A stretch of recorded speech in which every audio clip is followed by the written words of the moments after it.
alam niya yung ginagawa niya. Mapapanood na lang niya yan.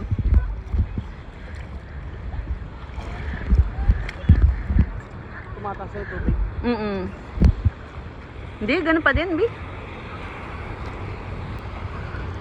Ang tanong sa aking sarili.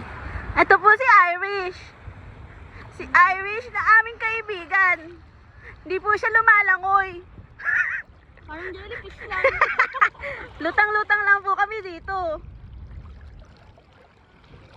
Magkano yung bangka dito? Bili natin yung bangka. Magkano yung bangka mo? Amin na yan isa. Uwi namin. Alam ko, yung nire-rent na maliliit eh. Jet ski, rin tayo. Mahal lang, 3,000. Ah, 3,000 isang oras. magano? 3. Oh. Nati tayo. Nope. 200 ako. Ayoko, Bi, ubos na pera. May 2 days pa tayo dito.